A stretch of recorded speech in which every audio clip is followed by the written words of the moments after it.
北京时间2024年12月16号18点，长征5号 B 型运载火箭在海南文昌航天发射场发射升空，成功的把互联网低轨01组卫星送入近地轨道。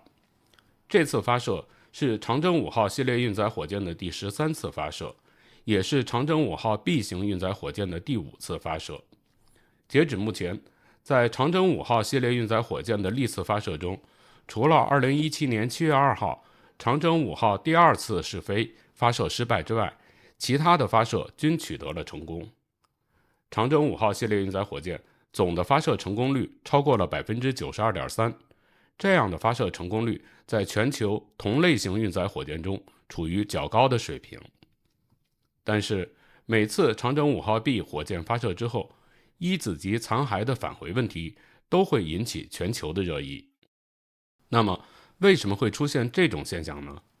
大家好，这里是土拨鼠杂技的 YouTube 频道，今天我们就来聊一聊长征5号 B 一子级残骸的返回，看看它因何引起热议。不过在节目开始之前，我们需要先对常见的运载火箭的构型和飞行时序有一个基本印象。此外，还需要对长征5号运载火箭的构型和飞行时序有一个初步了解，看看长征5号系列运载火箭在构型和飞行时序上与常见的运载火箭有什么样的区别。好，咱们现在就开始。说起常见的运载火箭，我想大家最常见到的运载火箭应该就是猎鹰9号运载火箭了。那么咱们就以猎鹰9号运载火箭为例来说明这些问题吧。猎鹰9号运载火箭是一款2级入轨的中型液体运载火箭，主要由一子级、二子级整流罩和载荷4部分组成。当执行近地轨道发射任务的时候，典型的猎鹰9号火箭的飞行时序是这样的：火箭发射后大约150秒，火箭的一子级和二子级分离，此时火箭的飞行高度大约是60到70公里。分离后的一子级会依靠惯性继续爬升一段距离，然后再受控的载入大气层，最后在起飞后大约 7.5 到 8.5 分钟时，一子级会降落到海面的无人船上。在二子级这边，分离后二子级发动机点火，二子级和它携带的载荷会继续向上爬升，大约在3分钟时，整流罩会分离，此时火箭刚刚飞出大气层，飞行高度在100到110公里左右，随后整流罩会依靠降落伞降落到海面的回收船上。当时间进行到8分40秒的时候，二子级的发动机第一次关机，此时火箭的飞行高度大约是140公里，随后火箭会依靠惯性继续飞行40到50分钟的时间，然后二子级发动机会短暂的再次开机和关机，这时火箭和它携带的载荷就进入了预定的轨道。接下来要做的就是释放载荷了。释放载荷时，火箭的飞行高度大约是在250公里左右。释放载荷后的二子级会受控的返回大气层，并被安装在其上的飞行终止系统炸成小块，在大气层内烧毁，不会对地面造成危害。说到这儿，我要解释一下火箭上的飞行终止系统。飞行终止系统的英文简称是 FTS， 其实就是一种自毁系统，主要由控制器和安装在火箭上多个不同部位的爆炸物组成。在火箭发射的时候，如果出现意外，地面的控制人员就可以在确保安全的前提下启动 FTS， 把火箭炸成小块，以免造成更大的危害。以上就是猎鹰9号火箭的飞行时序和各部件返回的过程。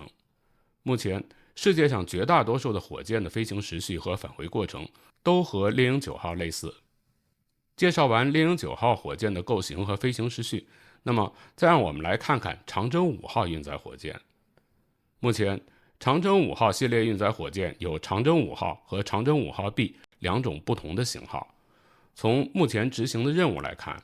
长征5号运载火箭主要执行中高轨道的发射任务，而长征5号 B 运载火箭主要执行低轨发射任务。从构型上看，长征5号运载火箭是一款2级半火箭，主要由4枚助推器、新1级和新2级以及整流罩组成。而长征5号 B 运载火箭是在长征5号运载火箭的基础上取消了长征5号火箭的2子级，变成了一款1级半火箭。长征5号 B 运载火箭所谓的1级半中的半级，指的是4个直径 3.35 米的液体火箭助推器，而那1级指的是5米直径的新1级。正是由于长征5号系列运载火箭这种不同于其他火箭的特殊构型，使得长征5号运载火箭的新1级不仅要承担普通运载火箭新1级的作用，还要承担普通运载火箭新2级的作用。这种现象在没有2子级的长征5号 B 上显得尤为明显。也就是说，长征5号系列运载火箭新1级分离的时间要远远晚于普通火箭1子级分离的时间，分离高度也接近了普通火箭2子级的分离高度。只有这样，才能让1级半构型的长征5号 B 能够把载荷送入预定的近地轨道。大家现在从屏幕上看到的就是长征5号 B 运载火箭的飞行时序。从屏幕中我们可以看到，助推器的分离时间大约是在175秒，分离时火箭的飞行高度是在70公里左右。这些数据和猎鹰9号火箭的1子级类似，因此一般不会引起什么争议。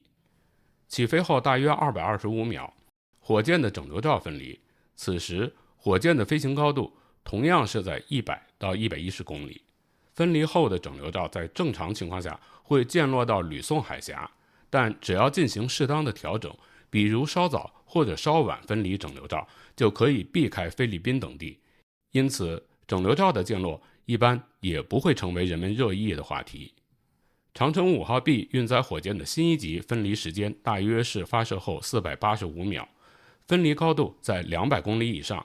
由于此时新1级已经飞出了大气层，因此长征5号新1级残骸的返回类似于其他火箭2子级的返回过程。在这种情况下，分离后的新1级会在轨道衰减的作用下，在约2周的时间内再入大气层。看到这儿，可能就会有朋友产生这样的问题：既然长征5号 B 的新1级已经飞到了其他火箭2子级的高度，那么就按照其他火箭2子级的处理方法来处理不就可以了吗？但是事情恐怕没有那么简单。长征5号系列运载火箭的新1级直径5米，长度超过33米，非常庞大。虽然在长征5号的新1级上和猎鹰9号一样安装有 FTS， 但即使是这样，爆炸后产生的碎片依然比较大。因此，如果火箭的新1级不是受控的载入大气层，即使有 FTS 的爆炸，剩余的大块碎片依然不能完全在返回过程中烧毁。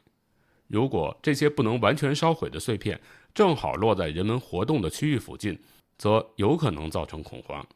比如2020年5月中旬，在长征5号 B 运载火箭首飞后，新1级就在大西洋上空载入大气层。不久之后，科特迪瓦附近的居民就发现了有金属物体坠落在地面，这些物体就被认定是长征5号 B 运载火箭的部分残骸。其实，在新1级受控返回方面，长征5号 B 运载火箭前4次飞行实验的新1级的确是无控载入大气层的。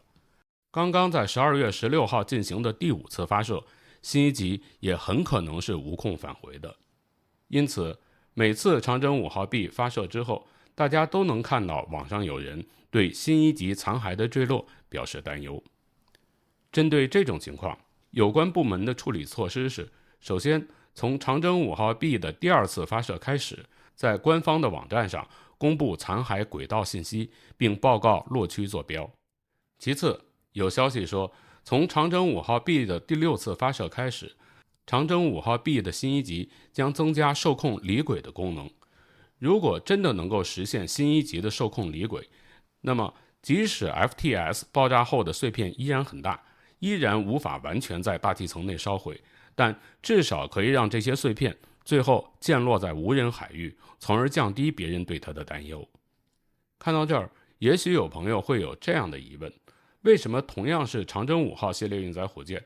却几乎没有看到大家对长征5号火箭新一级残骸的担忧，而把担心全部集中在长征5号 B 新一级残骸上呢？对于这个问题，我想可能的原因是长征5号运载火箭执行的是中高轨道任务，新一级与新2级分离的时候处于的是不稳定的轨道，很快就会载入大气层，而且通过弹道设计是可以使新一级载入的区域处于无人区的，因此也就不会引起大家的热议了。好，关于长征5号 B 新一级残骸的载入，今天就和大家聊到这里，不知道您听完之后有什么别的想法，欢迎您给我留言，咱们可以一起讨论。在节目的最后，我提醒您，这里是土拨鼠杂技的 YouTube 频道，请您订阅我的频道，打开小铃铛，这样您就能在第一时间收到我节目更新的通知。同时也欢迎您转发、评论、点赞。咱们下期节目再见。